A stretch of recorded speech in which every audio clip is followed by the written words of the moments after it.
Jú, góðan daginn og velkomin í hlaðvarpið Ein pæling, live. Við sjáum til hvernig þetta fer núna.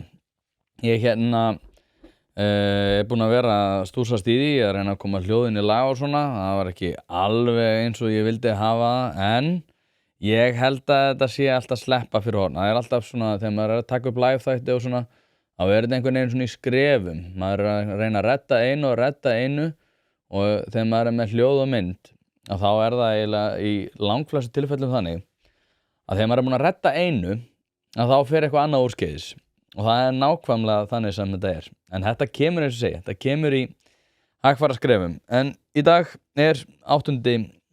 maí fyrir ykkur sem eruð ekki að horfa á þetta í beinu streymi. Ég er að pínu að vona, ég ætla alltaf að vera klukkan 10 á föstudögum með þetta beina streymi. En beina streymið er aðeins meira strempið heldur en eins og ég gerir þetta vanalega. Þannig að ég pínu að vona að þetta komi svona stigmagnandi, að séu fáir að hlusta til að byrja með og þá get ég editað eftir á. En að svo verði þetta stigmagnandi. En ég ætla að reyna að hafa fítusinn, ég hlýt nú að geta bætt við text source sjáum til.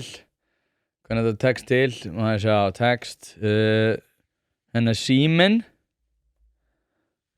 79111, þetta er gott útvarp, 10 og það verður hægt að hringja núna. Ég var pínu spenntur fyrir því að fólk geti hringt og nú ætla ég að hafa það þannig að nú er ég eitthvað að hreyfa myndina, ásakið þetta, að fólk geti hringt og spjalla það sem ég ætla að ræða. Ég mun ekkert svara alltaf, höfum þetta en ég þarf nú að finna eitthvað fallegri banner fyrir þetta, ég verð búinn að því næst. En þá verður hægt að hringja inn og bara ræða hvað sem að fólk vil ræða. Og þetta er svona ástæðan fyrir því að ég vildi prófa að fara live, var þetta. Að fólk gæti hringt inn og spjallað hvað eina. Ég er svona örugglega að stríða fjölmiðlanefnd núna eitthvað út af því að þeir eru alltaf að reyna að fá mig til þess að skrá mig sem fjölmiðl. Þeir fóru reynda núna í rassíu, Þeir voru að bögga, ég ætla nú ekki að nafngreina neinn hlaðvörp, en þeir voru svona að vaða í þá helstu. Og það sem er frekar frá mínum bætinu séð, ástæðan fyrir því ég vil ekki skrá mig sem fjölmiðl, er ekkert, það hefur út af persónulegum ástæðum það bara að ríkið eigi ekki geta skilgreint það hvað ég er. Ríkið á ekki geta haft aðkomu að því sem að ég er að gera ef að það er í rauninni ekkert engin formsatriði því til stuðnings að ríki eigi að hafa afskipti af því. Þetta er bara beintengt við tjáningafrelsi og ég veit líka sem að kemur eiginlega inn á seinni punktinn að ef að maður gefur eftir í svona baráttu að þá er ríkið alltaf að fara að ganga lengra og það er endar svolítið það sem ég ætla að ræða í dag. Sem ég er búinn að taka til nokkra fréttir sem að mér þóttu mjög áhugaverðar. Það voru ekkert eitthvað merkilegar fyrst. Það var í rauninni svona flufferfréttir bæði hjá RÚV og Sýn í gær. En ég ætla að koma inn á það eftir smá. Það er núna verið að fara í rassíu gagnvart hlaðvörpum það að þau að skrá sig sem fjölmiðil. Og eftir því sem maður talar meira þetta við fólk, að þá gerir maður sér grein fyrir því að það er ekkert sem að það er enginn er réttara að segja, sem að er eitthvað hrifinn af þessu batteri, hvorki í stjórnsýslunni, hvorki í stjórnmálunum, hvorki náttúrulega almenningur í heild, finnst þetta að vera að della. Og það er eins og fjölmiðlanefnd sé svo eina sem að er ánægð með sína tilvist. Og það er sem kemur pínu óvart líka, sem að er að fjölmiðlanefnd er til staðar, þeir eru að framfylgja einhverjum lögum, viðurkenna í rauninni í bréfaskrifum við mig og fleiri og eftir því sem ég kemst næst líka við fjölmiðla allavega með við það hvernig þeir eru að fjalla þetta að fjölmiðlanefnd getur rauninni ekkert skilgreint neitt sjálf hvað hún nákvæmlega er.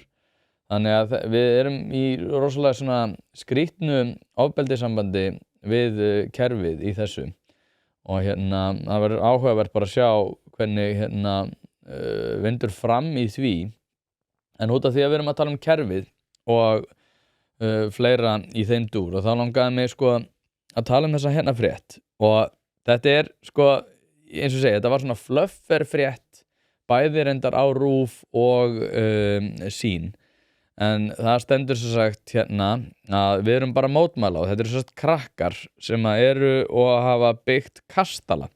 Ég geri mér nú ekki fyllilega grein fyrir því hvað eru gömul, ætli sé ekki á milli svona 7 til 10 ára. Já, 10 ára krakkar eitthvað svoleiðis. Og svo ég lesi nú aðeins og fréttinni Reykjavíkurborg vill að kofi sem börn hafa byggt í sameiningu við Lynghaga í Reykjavík verði fjarlægur þar sem hann er ekki öryggisvottaður. Börnin eru ekki ánægð og segja nær alla í hverfinu hafa skrifað nafn sitt við undirskriftalista þar sem áætlunum borgarinnar er mótmælt. Kofinn eða listagallerí eins og krakkarnir kalla hann er staðsettur á svæðinu sem tilheyrir borginni. Þar hafa krakkar unnað hag sínum vel. Grunnurinn kom fyrir 5 árum og efri hæðin aðeins seinna, kannski fyrir 2 árum.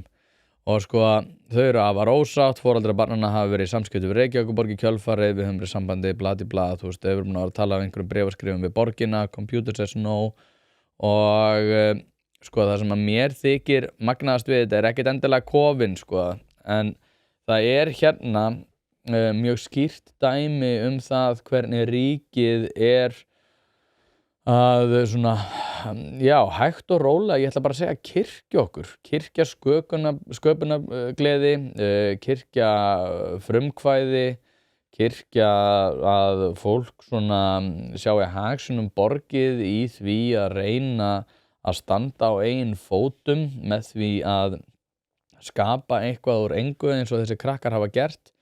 Og því að mér þykir þetta vera töluvert alvarlegra, mér þykir þetta vera mjög vont dæmi það nákvæmlega hvað það er þegar og hvernig það lítur út þegar kerfið tekur yfir allt þitt líf, þegar að skattagleði er ekki bara orðin eitthvað til þess að fjármagna einhvern rekstur, heldur er hún einfaldlega skattana vegna. Og það er svolítið það sem er búið að gerast til að sjá þessari ríkisstjórn þar sem að þau eru að tala að allt sé fjármagnað og allt sé í blóma og allt sé í orden, en hins vegar þá sko fyrsta lagi náttúrulega koma sko skattanir ekki í hús út af því að þessi skattagleði leiðir náttúrulega til þess að framtakssemi þeirra sem að þurfa að skaffa þessi verðmæti verður ekki til. Og þessi krakkar eru að mínu viti sko svona fullkomið dæmi það hversu snemma þetta byrjar, hversu snemma ríkið byrjar á því að vilja taka yfir allt okkar líf, út af því að ef við hugsum þetta bara, ef við hugsum til þess bara núverandi borgarmeirihluta, tekur Dóra Björt betri ákvarðanir þitt líf heldur en þú, er ákvarðanatökur hennar skynsamlegri heldur en þínar ákvarðanatökur það hvernig þú vilt haga þínu heimili. Flestir myndu náttúrulega svara nei og ég held meira segja að Dóra Björt myndi segja nei. Aftur á móti að þá erum við með, og ég ætla ekki að taka Dóru Björt eitthvað sérstaklega út fyrir sviga í þessu, ég er bara að segja þegar kannast sem dæmi út að hún hefur verið mikið í skipulagsmálunum, að stjórnmálamenn eru rosalega, sko, þeim er tamt að vera á þeim buxunum að þeir séu með betri hugmyndir heldur en þú.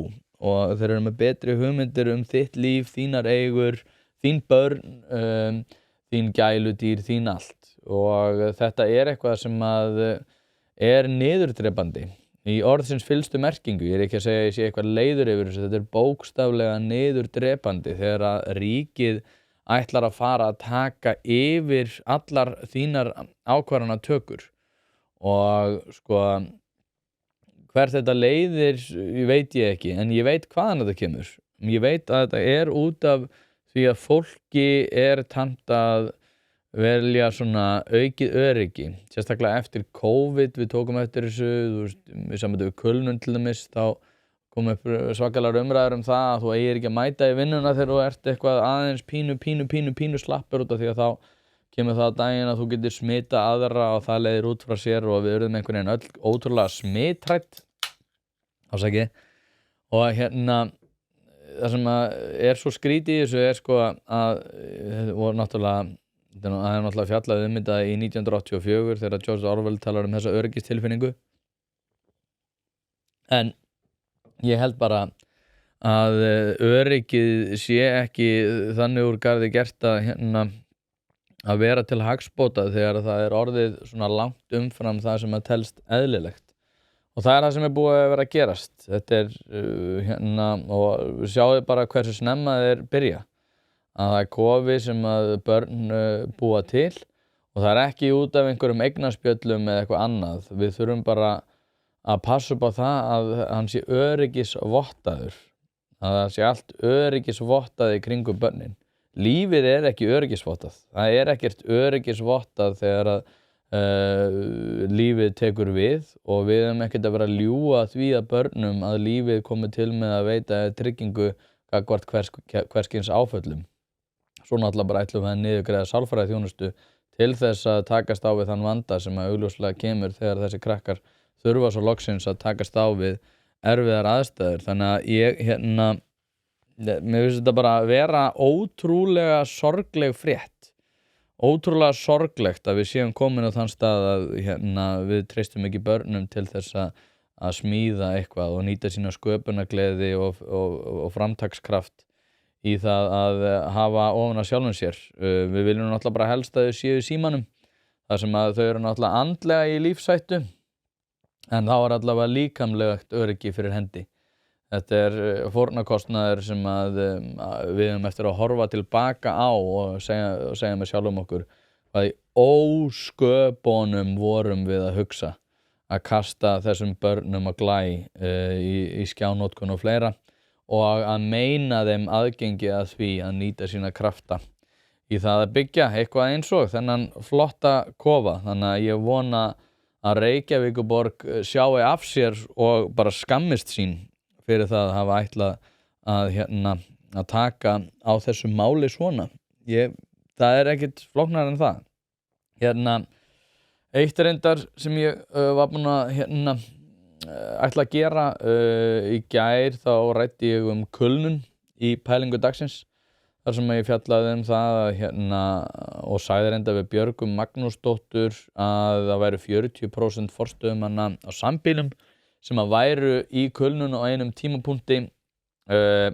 Ég ekki alveg komið með á hreint hvort að það sé rétt eða ekki, en aftur á móti þá hefur mér verið sagt núna að þessar tölur hafi verið rangar, en hins vegar fékk ég ekki úr því skorið hvort að 40% af öllum þeim sem að eru ekki forstöðumenn heldur bara stjórnendur og millistjórnendur á Reykjavíkurborg hafi verið í kulnunum einum eða öðrum tíma, fékk ekki þær tölur. En þetta var það sem var staðfest við mig af 2 innan stjórnsýslunnar og reyndar frekar hátt settum. Þannig að ég, eins og segi, ég gerir mér ekki fyllilega grein fyrir því nákvæmlega hvað rétt í þessu, en aftur á móti þá var núna mér fullyrt að það væri ekki rétt að 40% hafi verið í kulnun á einum tímapunkti. Það sem ég vil líka gera að ég vil ekki taka velferðarsvið út fyrir sviga. Ég nefni velferðarsvið út af því ég bara þekki það betur, en þetta landlægt náttúrulega vandi gagnvart veikindum og langtímaveikindum hjá hinum ýmsu innan hins opinbera náttúrulega gríðarlegur og ég ætla ekki að vera feiminn við að segja það. Og þetta náttúrulega eitthvað sem komi út af COVID líka. Það sem að við náttúrulega mistum algjörlega hausinn og festum alla fyrir framann skjáina og töldum okkur í trú það að það myndi ekki koma til með að hafa neinar félagslegar afleiðingar. Þetta var náttúrulega bara kjaftaðis legasaga sem að við munum þurfa að lifa við það sem eftir og munum aldrei gera okkur grein fyrir þeim kostnaði sem að úr varð í kjölfar þeirrar dellu allar. Vonandi eitthvað sem að við munum aldrei gera aftur. Ég gleymi alltaf að skipta, sjáu ég þarf að venja mig á þetta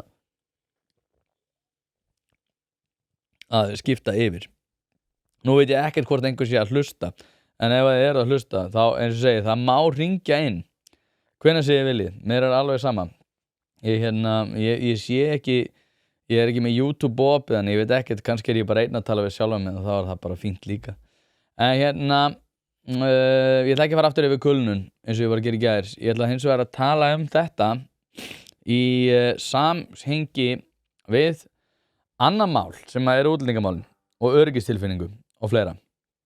Og þið sjáu að hérna á MBL stendur að taka upp rafræn armbönd til þess að fylgjast með börnum og mér þótti þetta alveg svakalega áhugavert út af því að þetta tengist beint þeirri frétt sem að ég var að tala áðan þar sem að útlendingamál hafa náttúrulega aukið óöryggi víða í Evrópu og Svíþjóð svona sérstaklega slæmt þetta varðar og hérna stendur sænsk stjórnvöld greindu frá því í gær að þau hygðust taka upp rafræn armbönd til að fylgjast með börnum sem eigi hættu að vera fengin til liðs við glæpagengi.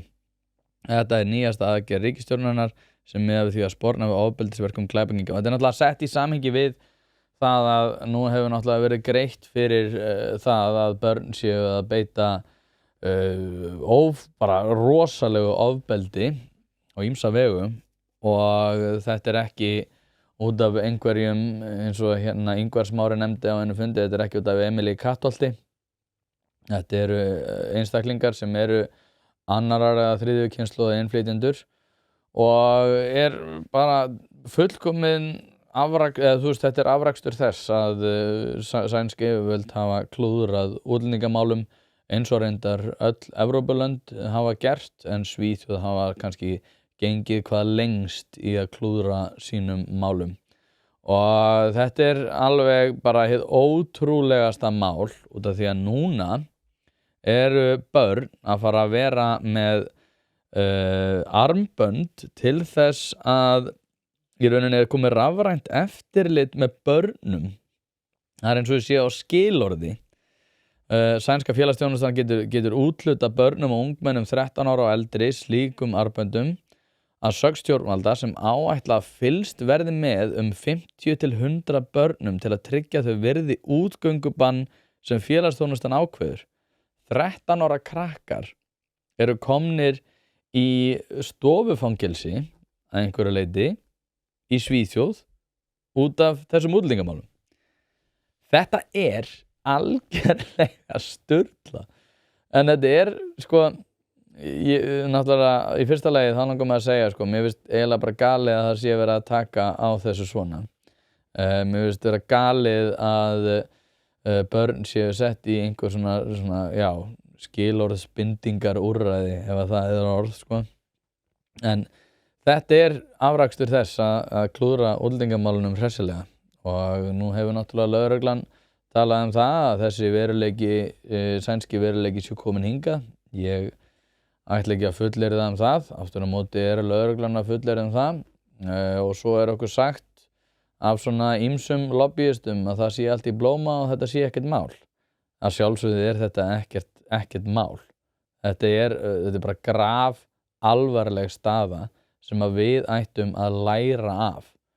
Ellegar erum við bara, miklir fullkomnir fávitar og Svíþjóð, Og þá segir fólk við mig, nei, hefur farið til Svíþjóð, það fínt hana. Staðan ekki fín þegar 13 ára krakkar eru komnir með armbönd til þess að virða útivistartíma. Þetta ekki eðlilegt. Svo náttúrulega fjallað þetta, hvað heita ekki, Foxtrot, glæpa gengið. Fá börn og ungmenni til að fremja morð og ofbeldisverk gengi í Svíþjóð fá í auknum mæli börn og ungmenni til að fremja morð og önnur ofbeldisverk. Vitandi að þau munu ekki sæta fangelsisvist ef þau nást þar sem sakhæfisaldur hefur hingað til verið 15 ára. Já, voru þeir ekki að lækka? Já, frá og með júlí verður aldurinn lækkaður fyrir glæpi sem í 13 ár fyrir glæpi sem varða að minnstakosti 4 ára fangelsi. Hugsið ykkur að vera komin á þennan stað að þú bara eitthvað að fara að íhuga það hvort þú að setja 13 ára börn í armband og í fangelsi og ég veit ekki hvað og lækka sakhæfisaldurinn. Þetta ég veit ekki, þetta náttúrulega út af þessari gengdarlausu meðvirkni og þá náttúrulega allt í einu snýst bara því pólitíska landslag við og þá ertu bara komin með veruleika þar sem þú ert að fara að grípa til einhverja svona aðgerða. Og þetta ástæðan líka fyrir því að ég tala þessi útlendingamál bara út af því að þetta bókstaflega væntumþykja gagnvart þeim sem eru hingað komnir út af því að maður vill ekki að pólitíska eftirspurn muni komast á þann stað að við erum að fara að setja armbönd á unga krakka eða það að þurfa að lækka sakhæfisaldurinn til þess að takast á við þann veruleika að 13 ára krakkar sé að fremja morð. Og svo erum við bara einhvern veginn með stjórnmálaumræðu sem bara algjörlega út úr kortinu gagnvart þessu. Þetta náttúrulega bara hatur, þetta náttúrulega bara rasismi. Svo bendir maður einhverja svona fréttir, það bara hefur komið til Svíþjóð, það bara fínt að vera þarna. Maður bara, góðan daginn, sko, góðan daginn. Annað í þessu sem að líka samtengt þessu.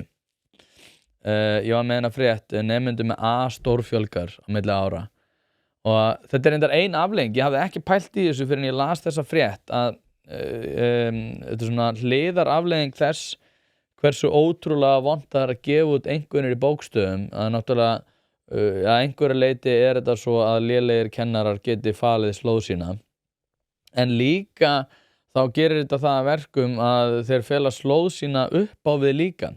Það að segja að þegar þú ert komið með eða eitthvað þannig að þá ertu með svo breytt bil að það miklu auðveldara að gefa A-ið en hins vegar að þú ert með tölustafi og þú ert að gefa 10 að þá fer þetta að líta út fyrir að vera rosalega gruggugt og það mjög hentugt fyrir þá kennara sem að vilja með svindleiðum koma sínum börnum áleiðis í þá framhaldsskóla sem eru hvað mest fýsilegir að vera með þessa tölustafi með þessa bókstafi og engin samræmt próf. Það mjög mikilvægt fyrir því en það stendur dreifing einkunna nemenda unglingastig í Garðaskóla og Garðabæ sýnir umtalsvert betri námsárangur þeirra í 10. bekk, 9. og 8. bekk. Þegar kjarnagreinar í íslenska og stærðfræði eru skoðaðar má í báðum tilfellum sjá mikla bætingu einkunna á síðasta ári skólagöngunnar athugið það eru sömu nemendur sem eru að fá miklu betri einkunnir og sjáum við dreifinguna hvernig þetta miðast sko, það eru allir allt í einu rosalega hátt í stærðfræði hvort að það það sem að gerast í náminu sjálfu sko, eða hvort að það sé kennarinn að svindla prófunum, það kemur út af því sama. Það að segja sama hvort að prófin sé auðveldari eða kennarinn bara að gefa hærri einkunn fyrir lélegri svör. Það kemur bara út af því sama að við erum að minnka það hvað krakkar þurfa að takast á við. Sama gildir þennan kofa sem ég var að ræða áðan. Við erum alltaf að segja börnum að þau þurfa bara að vera heima í símanum, ekki vera að takast á við neinar aðstæður úti, ekki vera að takast á við neinar aðstæður í rauninni, út af því að ef að þú ert að standa þig verr, að þá hækkum við bara þína einkunn. Ekkert leiðir til jafn mikillar glötunar og nákvæmlega þetta. Þannig að ég tel að það þurfi, ég pínu bjartsýn gagnvart sveitarstjórnarmálunum sko, pínu bjartsýn að þetta muni koma til með að leiða til þess að það verði allt í einu bara, ef við komumst á þann stað að samræmt próf verði bara ýtt úr vör í samfloti náttúrulega við Ingu sko, þá rosalega gott að það sé verið að þrýsta á þessa dellu að við séum með mjög bara skrítin veruleika að skólamálin eitthvað sem að við veitum ótrúlega litla athygli. Við pælum ótrúlega lítið í því hvernig börnunum okkar muni vegna. Hins vegar þetta líklega það svona, svo einstaka breyta sem að mun hafa hvað mest áhrif á það hvernig börnunum okkar vegnar. En við einhvern veginn höfum logið því á okkur að svo sé ekki. Leikskólamálin líka. Það þarf að passa upp á það að á máltökuskeiði sé íslenska töluð inn á leikskólum með miklum bravúr. Ellegar hefur það mikil áhrif. Og ég ekki að segja að neitt að vera rekinn eða neitt þannig. Ég tel hins vegar að það ætti að vera hærra hlutfall af þeim sem eru ráðnir inn núna í kjölfarið sem eru reiprennandi í íslensku. Ég veit alveg að það óþægilegt að tala það og ég með börn á leikskóla og það leiðilegt að segja þetta. En ég tel sko að þeir til dæmis útlendingar sem eru að vinna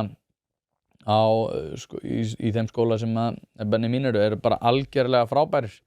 og ég myndi ekki vilja breyta neinu í þeim efnum, en hins vegar væri hægt, og það sem ég myndi telja fýsilegast væri að hækka laun leikskólakennara gríðarlega og í ofanálag segja og festa það í sessi að íslensku kunnátta sé algjör grunn undirstaða þess ef þú ætlar að fá vinnu. Ég held að það væri mjög auðvelt að vinna þetta þannig. Það heitir þá bara sólarlagsákvæði á þá sem eru nú þegar að starfa innan kerfisins. Það þyrfti ekki að reka neitt eða gera neitt í neinu. Það þyrfti bara að hafa stífari kröfur á þá sem eru ráðnir í kjölfarið. Og ég tel að það sé eitthvað sem að ætti að gera fljótlega. Og þetta mjög fyndið, sko. Það er ákveðin skriðþungi í átt af því sem ég er að tala um, en samt einhvern veginn maður samt ennþá að bíða, sko. Inga Sæland segir núna að hún ætla að innleiða Kveikjum neistann, sem ég tel að sé náttúrulega algjörlega nauðsynlegt, og ég hef verið að tala síðan 2021 að Kveikjum neistann ætti að vera ítt úr vör. Og ég verð að segja það bara líka að Inga hefur staðið sig algjörlega frábærlega í því að ætla að takast á við þennan veruleika. En annað, við erum alveg að fara að skipta kúrs hérna. Ég las Substack hjá Tim Marshall. Tim Marshall sá aðili sem að hann skrifaði Prisoners of Geography, Power of Geography og Future of Geography. Og frábærar bækur allar, þó svo að Prisoners of Geography séu bestar, og þessar bækur eru sem sagt það hvaða físísku hvaða áhrif físísklega landa og físísk auðlindir og fleira, hversu mikið það hefur áhrif. Og þetta er náttúrulega eitthvað sem Eldur Ólafsson hefur talað mikið þar sem hann er alltaf að fjalla það, og það ótrúlega hversu mikill máttur í þessum svona gömlu hugmyndum auðlindir og gömlu hugmyndum legu landa og algjört svona, logistics eins og það heitir á ensku, stolið mér íslenska orðið, að bara að þessari svona mörg 100 ára allavega, 1000 ára líklega prinsip sem að hafa byggt upp okkar svona alþjóðakerfi eru í rauninni bundin algjörlega þessum grunn undirstöðum, þrátt fyrir það að við séum alltaf að tala það að svona interneti sé að fara að taka þessa hluti alla og breyta þeim, og að svona, nýja svona demokratíska efnahagskerfið muni koma til með að breyta, og þá mun físísklega eða auðlindir, olía og fágætismálmar ekki skipta neinu máli. Rússlandsstríðið er örugglega svona besta dæmið það, að það sé ekki rétt. En hann hefur fjallað mikið einmitt þetta og hefur talað Tim Marshall, og hann er að skrifa The Geography of AI, sem að hljóma bara eins og hans nýjasta bók. Og það sem að mér þótti áhugaverðast í þessu er að þegar maður les þessa grein, að þá er hann eiginlega bara að tala Ísland, og hann er bara að fjalla það hvernig Ísland geti orðið í rauninni stór hluti af þeirri framþróun sem er að eiga sér stað. Því að hann nefnir Ísland held ég ekki sérstaklega, en aftur á móti að þegar hann lýsir því hvaða undirstöður munu koma til með að verða nauðsynlegar í svona þessu sem að mun koma til, sem að kemur núna með gervigreindinni, að þá er örugglega Ísland með bestu leguna og bestu aðstæðurnar til þess að gera nákvæmlega það. Og hann talar To become an AI power, it helps to have access to spare land, huge amounts of water and electricity, a robust power grid, a highly educated population, stable government, a secure supply of critical minerals, and access to submarine fiber optic cable hubs for high-speed connectivity. Þetta er það sem að, ef við hlustuðu á þáttum minn við Bill Barney, þá var hann að tala nákvæmlega þetta, hvernig væri hægt að tengja Ísland betur. Having relatively cool climate is also a positive. You may have noticed that countries in the developing world are not known for being blessed with many of the criteria above. Hence, the current divide between the advanced technological countries and the rest may remain or grow wider. Data centers require vast amounts of water for cooling, posing a serious environmental burden. Sko, og hann heldur áfram hérna, ég bara mæli með þessari grein því að sko, það sem hefur verið svolítið sérstakt á undanförnum árum, ég er búinn að vera að tala við sveitarstjórnarfólk sem hefur verið að fjalla það náttúrulega, og ég held að Hildur Björns hafi nefnt það einmitt við mig, að stjórnmálaumræðan hefur verið svo rosalega sérstök að þegar að við vorum hérna fyrir örfáum árum að ræða saman, að þá var það eina sem að skipti máli voru loftslagsmál, og við vorum náttúrulega að móka ungu fólki hérna á einhverja mótmælagöngur þegar þau áttu að vera í skólanum og sannfærðum okkur það að það væri best ef þau væri bara öskrandi aktivistar í stað þess að læra batterífræði eða læra á einhver svona jarðfræði eða hagfræði jafnvel, þá var skynsamlegast að gera það einhverjum svona bláhærðum aktivistum. Og þetta er svo skrítið, sko, stemmingin hefur breyst svo hratt og það var náttúrulega augljóst að það myndi koma til með að gerast, en hún hefur samt breyst hraðar heldur en maður svona þorði að vona. En með þessa fágætismálma að þá er náttúrulega Eldur Ólafsson í því að sinna þeim efnum í Grænlandi. Hann hefur talað það að búa til samning á milli Færeyja, Noregs, Íslands og Grænlands. Ég held að hann hafi talið þessi 4 það nákvæmlega að bæta samskipti sem að myndu að í ofanálag hafa gríðarlega góð áhrif á efnahaginn á Íslandi, og við erum náttúrulega bara að senda Heiðar, ég veit að hann er vinur minn og hérna allt það, en sko ég græði ekkert á því að Heiðar fara á Drekasvæði, ég lofa því. Ég vil bara að börnin mín fá að njóta ágóða þess að við séum að nýta þær auðlindir sem að fyrir hendi eru, og við þurfum ekki bara að vera eitthvað að vera að kalla okkur góða manneskjur fyrir framan eitthvað fólk sem er drullu sama það hvort að við séum góða manneskjur eða ekki. Olía verður að stórum hluta nauðsynleg auðlind framtíðarinnar. Það er ótrúlega margt. Ég hef náttúrulega fjallað þetta í bókinni, ég veit ekki, ég var með hann einhvers staðar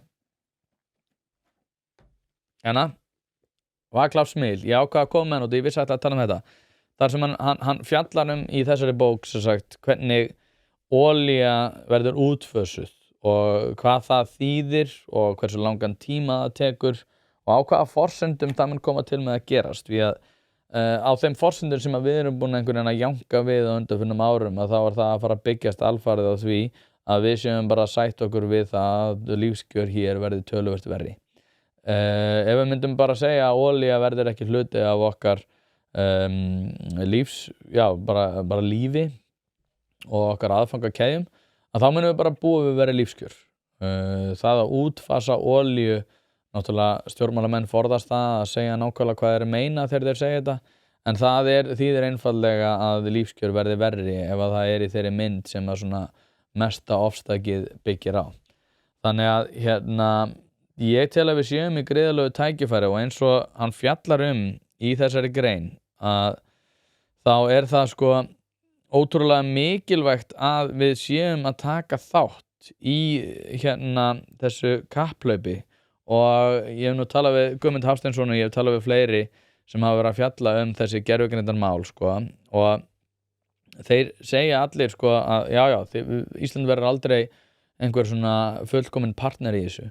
En við aftur á móti erum í gríðarlegu tækifæri núna milli Evrópu, og þegar við vorum að tala landfræðilega legu og Tim Marshall, að þá erum við með landfræðilega legu og líka mikið af öllu því sem hann að tala hann segir við þurfum að hafa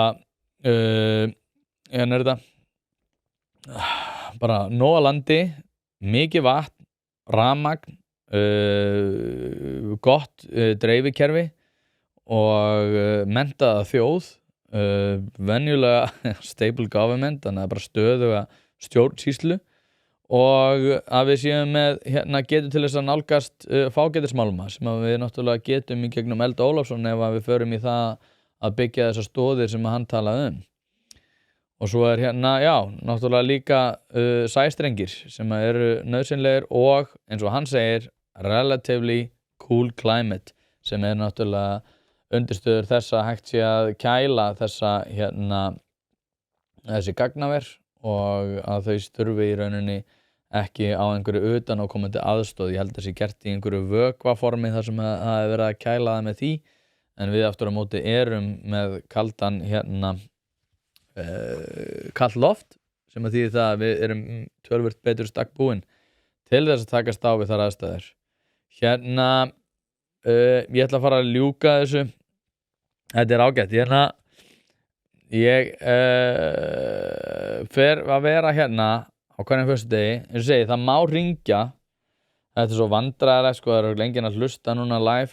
Ég auglýsti það mjög seint til þess að fá færri, en ég ætlaði einmitt að laga hljóðið og eitthvað fyrst, en þetta verður bara að koma. Ég ætla að vera alla föstudaga og svo bara sjáum við til hvað gerist. En ég er að pæla, ég segja þetta gott, ég veit ekki hvort ég hafi verið með eitthvað. Jú, reynda, ég er að ræða eitt. Mikill munur á greiðslukortanótkun 3 borgarstjóra. Heiða Björg Hilmisdóttir hefur notað innkaupakort borgarstjóra 2-falt meira en forveri hennar í starfi. Einar Þorsteinsson, Dagur B. Eggertsson notaði kortið aldrei á þessu kjörtímabili. Og þetta er risnukort og þetta er svo sagt fyrir einhvers konar vellistingum. Þetta eru ferðir, þetta eru að fara út að borða og svona. Og Heiða svo sagt var að nota þetta kort alveg töluvert 753.000 síðan hún tók við embætti í fyrra.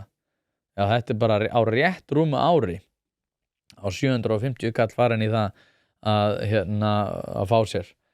Sko, ég ætla ekki að taka sérstaka afstöðu til þess, ég hef verið svona leiðilegur við Heiðu gegnum tíðina, en aftur á móti að þá hugsa maður alveg, það voru með 3 kúlur á mánuði og aðtöði það hún var líka, sko, hvað var hún, formaður samtaka sveitafélaga, og munið þegar hún tók við borgarstjóranum að þá voru hún eitthvað að íhuga það hvort hún ætlaði að hætta eða ekki og þiggja laun beggja megin. Var það þá 5 kúlum á mánuði eða eitthvað. Að hafa líka í sér að mæta og segja, settu á þetta kort. Þetta er aukakortið mitt.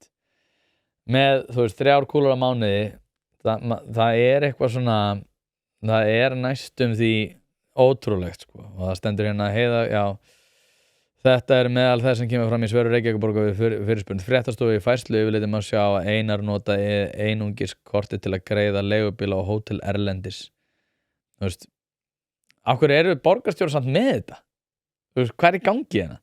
Heiða Björg hefur einnig notað kortið til að greiða fyrir hótel erlendis auk flugferða, en hún hefur líka notað þau á fjölda veitingahúsa bæði hérlendis og erlendis. Myndi maður ekki bara taka nótu ef þetta væri eitthvað svona sem augljóslega ætti að fara á rekstur Reykjavíkurborgar þrátt fyrir það að þú sér með 3 kúlur á mánuði, myndi maður ekki bara taka nótu og fara með hana?